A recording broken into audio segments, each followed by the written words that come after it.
All all right. I am late. Sorry. I am very late.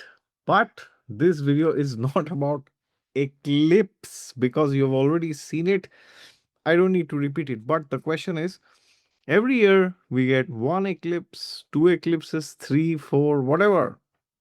But we don't know how to study the results of the particular eclipse. Generally, what we think is all right, this is a solar eclipse. So there will be new beginnings. So there will be beginnings related to Ketu because on the eclipse of 12th of August in Ashlesha Nakshatra, Ketu was involved with the sun, of course.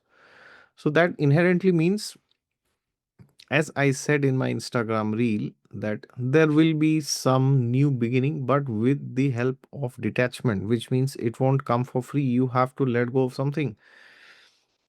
But that's very generic. So many of you requested me to make this long video. So here it is. How to exactly know. Not exactly you can't know it, but you can get an idea where this is heading. All right. God is there with you all the time. Just look to Him and you will find Him. And if you want to get a personalized horoscope consultation from me regarding this transit or any particular area of your life, you can always go to my website down in the description section www.exoticastrology.in/consultations. And as I said in my last video, or maybe last to last, there are now 3 consultation slots per week compared to 2 slots previously. So now I guess the earliest slot has moved a bit earlier, somewhere in October. All right. And yes, of course, if you're new to Exotic Astrology, don't forget to hit the thumbs up after hitting the subscribe button. Now, every year we get eclipses, but you need to understand a particular year is just like a dance of eclipses, which means every year eclipses come and then they will shape certain events and there will be another eclipse and again some events will happen, then the year is finished. Generally this is how it happens. But how to study it? Yes, you are right. First, go to the sign of Cancer. Where is Cancer in your horoscope? As per your ascendant, your lagna, your rising sign. Okay, not moon sign, not sun sign, this sign, that sign. Please only go to your lagna, your ascendant. Very important. Now, once you have gone to your lagna, then next you check where is Cancer, but don't just check where is Cancer. In your birth chart, also check which planets are in the sign of Cancer. And level 3 is don't just check which planets, check which houses are these planets lording. Okay, very important. The natural significations of that particular planet, and most importantly, the lordships of that particular planet.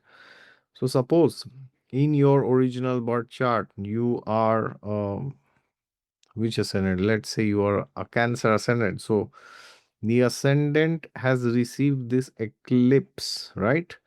But now the interesting thing is, suppose in your birth chart, in your first house, your Cancer ascendant, you have the planet Jupiter. I'm not talking of Jupiter now in transit. I'm talking if you have Jupiter in Cancer in your original birth chart. Okay, you are Cancer ascendant. So your Jupiter originally is exalted and in Digbala in the first house, correct? So then what happens is now also Jupiter is exalted in transit and it has participated in this eclipse. But now for you, if you are a Cancer ascendant, Jupiter is a very important planet, right? Jupiter is the lord of your ninth house and the lord of your sixth house. So what does this mean? This means something to do related to the ninth house and the sixth house will be involved, and you will be forced to leave something to get hold of something bigger and better. Now, what is that which you will have to leave? Well, how do you know that? So, first of all, you need to check what is Jupiter. Jupiter generally represents optimism, Jupiter represents your community support. Jupiter represents the people that are there in this world to help you. Okay. Jupiter represents the blessings of Guru. god, and any kind of divinity. Okay, Guru is the Karak for the second, fifth, the ninth, 11th, and the 10th. And of course, for women, it is also the Karaka for the seventh house, right? For husband. So, something related to these aspects and the sixth house and the ninth house will come into play. Why? Because the primary responsibility of a planet is the lordships, equally the placement, of course. So now what is sixth house? This is very peculiar. Sixth house can show diseases, it can show enemies. And what is the ninth house? Ninth house, of course, is very similar to what Jupiter represents. Ninth house is guru, god, your mentor, spirituality, divinity. So that means it can happen for you. Now, of course, every Cancer ascendant will have a different horoscope, because if you have Jupiter in Cancer in the first house, Hmm. It will be in a different pada, right? In a different nakshatra within Cancer, and within Cancer's nakshatra, it will also be in a different pada, right? And in the Navamsha, it will be different. In the Dashamsha, it will be different. So every Jupiter is different for every human being. But I'm trying to give you some insight. So what could happen, for example, is you had some opinion about your health, which you will now have to change. Why? Because there is some surgery or there is some trouble which you have experienced. And now, because of that, you have to upgrade your knowledge. You have to learn something new. Maybe, yeah, if you are in allopathy, you might have to try Ayurveda or homeopathy. Or if you are already taking Ayurvedic treatments, you might have to try allopathy, right? Or homeopathy. If you are into homeopathy, then maybe that doesn't work. You need Ayurveda or allopathy. So, either ways, this could happen. Also, sixth house shows enemies. So, something to do with enemies might happen because you learn something the hard way, right? So, this is how you know. So, for example, if the Lord of the 10th house in your chart is sitting in the sign of Cancer, no matter whichever ascendant you are, then it can mean that now what happens is something related to your profession you will learn the hard way and you will be forced to change it. Now, is that good or bad? Well, that is debatable. If you dislike change, this is a terrible eclipse for you. If you love change for the right reasons, then this is a good transit for you. Okay. Now, this inherently means it depends on you how this transit is. Now, of course, I'm not artificially trying to say, oh, this is all, in your mind or something like that. No, I'm not saying. If the Dusthana houses are involved, then there are legit problems. I'm not dismissing them. I'm not dismissing. Okay. Very, very, very legit problems will come. So, if the sixth lord or the eighth lord or the 12th lord is in the sign of Cancer in your birth chart, where this eclipse has happened, Hmm.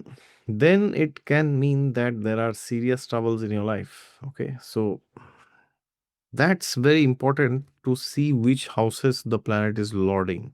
So if it is the sun or moon, only one house will be lorded. If Rahu Ketu, then no lordships. And of course, the other planets, the other five planets, you will have two lordships each, right? And the next, last but not the least, very important, is you need to check the dashas. So, for example, suppose you have the 10th lord in the sign of Cancer, who's on top of which this transit has occurred, right? So, that means something related to the profession you will have to leave. Hard lessons. But now, suppose in your Mahadasha, Antardasha, you are running dashas of planets which are maybe not sitting in the 10th, not sitting in 11th, but they are sitting in the second house. So, suppose, generic example, you have Venus in the second house, Venus Mahadasha is running. So, now what does this mean? Your 10th lord is in Cancer, eclipse has happened on top of that, but your dasha indicates second house. This simply means the dasha is the final boss. So it means you may be dealing with money or family, but now some changes in the profession, in your name, fame, power, position, authority, which is the 10th house, they will actually dictate what will happen in your family or what will happen in context of your net worth, right? So the promises of the dasha will be fulfilled through these transits, and especially transits like eclipses. Okay, so this is very important. People don't see dashas. They're like, oh, randomly, oh yeah, I had eclipse here. Like, you will get many people who will have solar eclipses in the seventh house, and if they are unmarried, they will be wondering, when will I get married, right? And then every year they will complain, oh, all this astrology is fake, jhoot hai sab, jhoot hai makkar, right? Sare jyotshi fake hai. You why? Because I did not get married when the eclipse happened in the seventh house. So this person thinks, or these people who think like this, they believe that just because they've had a transit, no matter how good, bad, or how weak or how powerful the transit is, or maybe the eclipse is in the seventh house, they feel entitled to get married, right? That does not work like that. It doesn't work like that. You need to first check your dashas, and even before the dashas, you need to check your overall chart. So, check Cancer, the planets in Cancer, the houses lorded by the planets that are in the sign of Cancer, and most importantly, check your dashas, right? Because without dashas, you will have no idea like what is going on. Because see, there are how many? More than 7 billion people, right, in this world. So let's assume for simplicity there are 6 billion people. Let's assume, okay. Now, if you divide it into 12 ascendants, what will happen? Half a billion, right? So 500 million people are belonging to one particular ascendant. So therefore, whenever you see a transit video for a particular ascendant, it is having still very less probability that you will understand something. Why? Because all the 500 million people who have that same particular ascendant as yours, for which you are seeing that particular video, will have a different chart and a different dasha. So if you want to be superficial in life, you will waste 25 years in astrology just by watching transit videos. You will never get anything, all right? But if you really want to know what will happen, first check the chart, then dashas, and then transits, all right? Now, this might not sound very good, but this is fortunately or unfortunately the only way you can start and you can know what exactly is happening. Without that, your guess is as good as mine. This is this English saying, right? In Hindi, we say, what is that? Asman andhere mein tir chodna. It's like speculation. Oh, eclipse in the seventh, marriage will happen. Eclipse in the 10th, promotion will happen. No, it may not happen, right? Depends on the chart and the dashas. So, check the chart, check the dashas, and then jump to transits. Either it's the transit of Jupiter, Saturn, Rahu, Ketu, or eclipses, which involves Sun, Moon, Rahu, Ketu, and Ketu this time. All right. God is there with you all the time. Just look to Him and you will find Him. And yeah, if you are too much pessimistic about the eclipse, please chant Om Namo Narayana. That will help you, right? And for personalized horoscope consultations for one area of life or more areas of life, you can always go to my website down in the description section, www.exoticastrology.in/consultations. And yes, our Massive Wealth webinar is available now for purchase. If you wish, you can do that, which we had in the year 2024. Fantastic webinar it was. And yes, if you are new, don't forget to subscribe to Exotic Astrology. And even if you are not new, you are an old subscriber, thank you very much.